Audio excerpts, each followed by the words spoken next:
Selamat pagi, siang, sore, dan malam teman-teman dimanapun kalian berada.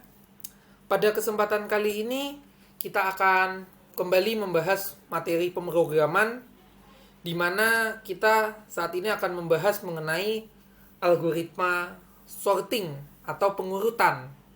Di mana pengurutan ini sebenarnya sudah sering kita jumpai dan kita lakukan di dalam kehidupan sehari-hari, baik itu mengurutkan bilangan maupun mengurutkan karakter. Bahkan untuk mengurutkan ini masuk ke dalam materi matematika kalau tidak kelas 2, kelas 3 SD. Misalnya begini, di kelas 2, kelas 3 SD mungkin teman-teman pernah belajar ya mengenai bagaimana mengurutkan suatu bilangan mulai dari yang terkecil sampai yang terbesar. Ini bagaimana kita mengurutkannya? Sebagai manusia tentu saja mudah. Misalnya 1, 2, 3, 4, 5, 6, dan 8. Tetapi komputer tidak semudah itu bisa melakukan pengurutan secara intuitif sama seperti yang kita lakukan. Kenapa?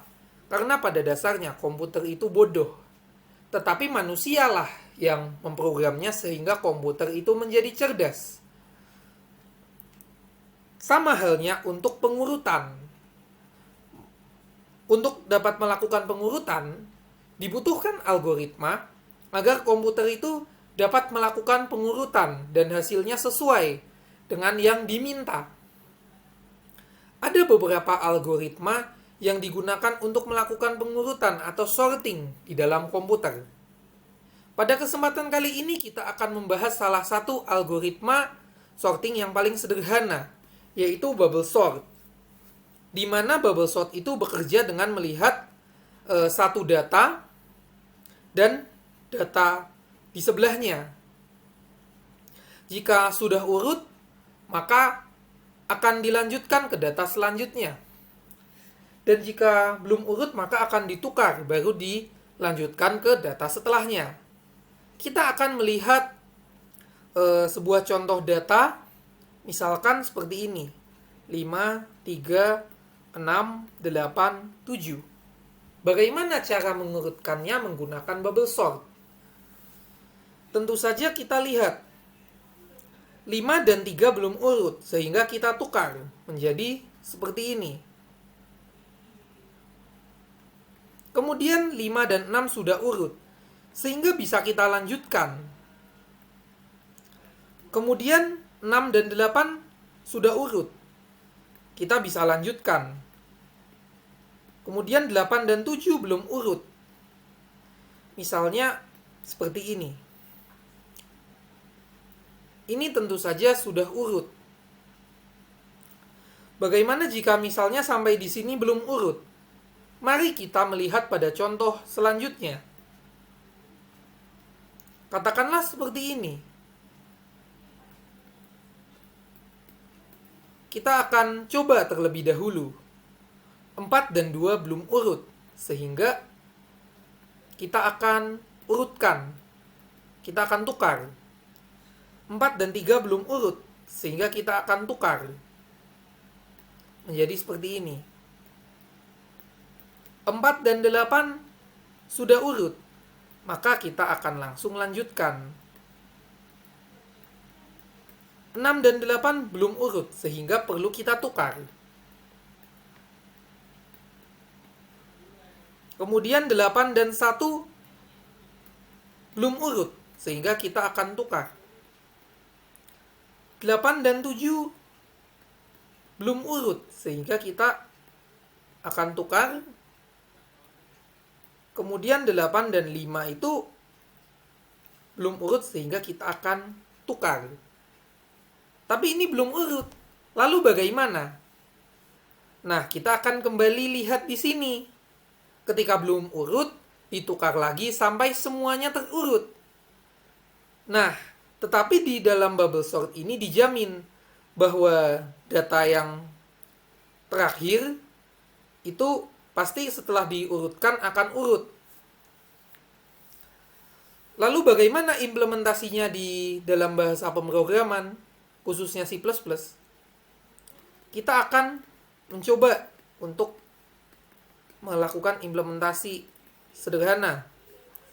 Tentu ini baru coret-coretan dulu sebelum kita mengimplementasikan ke dalam bahasa pemrograman yang sesungguhnya.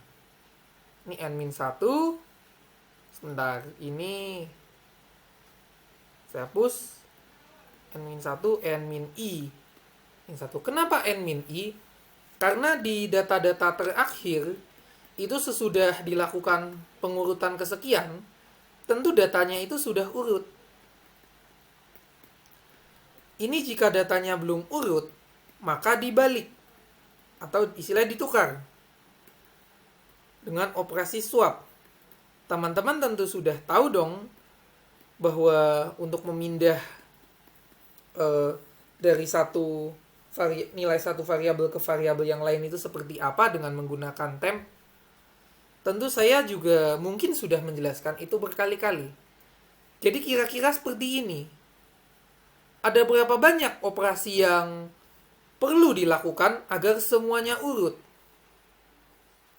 Agar semuanya urut, maka diperlukan sekitar n tambah n-1 tambah n-2, n-1 tambah n-2 tambah n-3 hingga satu operasi. Ini kira-kira adalah ON kuadrat. Tentu saja jumlahan dari bilangan yang linier. Misalnya 1, 2, bilangan yang bedanya adalah linier itu kuadrat. Sehingga seperti ini. Lalu bagaimana jika datanya itu sudah urut semua? Misalnya 1, 2, 3, 4, 5. Misalnya seperti ini. Ini sudah urut. 1, 2, 3, 4, 5. Ini sudah urut. Ini sudah urut. Tapi bagaimana memberitahu ke komputer bahwa ini sudah urut dan operasi tidak perlu dilanjutkan? Pada implementasi ini, itu sebenarnya tidak bisa. Hanya bisa melihat bahwa yang sini sudah urut. Kemudian di pengurutan kedua yang sini sudah urut. Dan sebagainya. Sehingga base case-nya itu tetap big omega n kuadrat. Tetapi jika dilakukan optimasi, maka base case-nya akan menjadi n. Bagaimana cara melakukan optimasinya?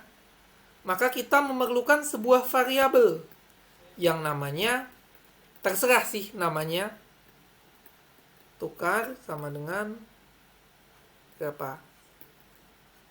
Atau kita lebih mudah menggunakan perulangan dual. Misalkan seperti ini. Do int jumlah tukar sama dengan 0. Katakanlah seperti ini. Kemudian do while jumlah tukar tidak sama dengan 0. Mengapa menggunakan do while? Supaya ini jalan dulu baru dicek kondisi. Kemudian kita lakukan i minus n min, atau katakanlah begini, j sama dengan 0, maka ini jumlah tukar itu sama dengan 0. N min i min 1, i plus plus. Kemudian ini bisa, oh ya,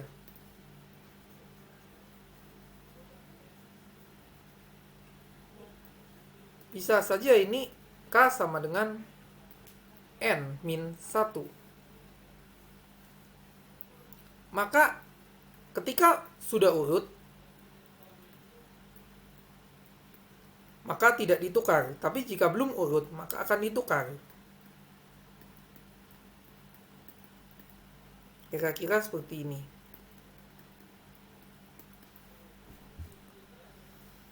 Kemudian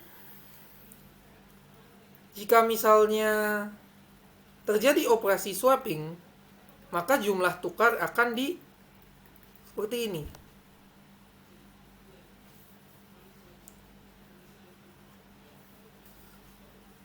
Ini tidak perlu ya, tidak perlu tidak perlu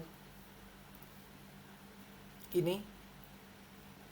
Berarti ini n min min, ya. Artinya yang di belakang itu pasti sudah urut. Kemudian dicek sampai jumlah tukarnya itu sama dengan 0. Artinya dengan implementasi seperti ini, maka base case-nya menjadi omega 1. Ya, kalau yang tadi, bukan omega 1, tetapi omega n. Yang artinya adalah linear. Jika misalnya datanya sudah terurut semua. Tetapi mungkin implementasi ini lebih sulit untuk dibayangkan dibandingkan dengan yang ini. Kalau yang ini kan lebih mudah dan lebih pendek. Tapi kalau ini tentu akan menjadi lebih panjang lagi. Dan mungkin bagi sebagian orang lebih membingungkan, tetapi lebih cepat. Jadi kira-kira itu saja untuk algoritma bubble sort. Jika ada yang kurang, saya mohon maaf. Nanti kita juga akan membahas mengenai algoritma selection sort dan insertion sort, sama mungkin juga merge sort dan juga quick sort. Demikian yang bisa saya sampaikan pada kesempatan kali ini. Kurang lebihnya mohon maaf. Sampai jumpa di video selanjutnya. Terima kasih.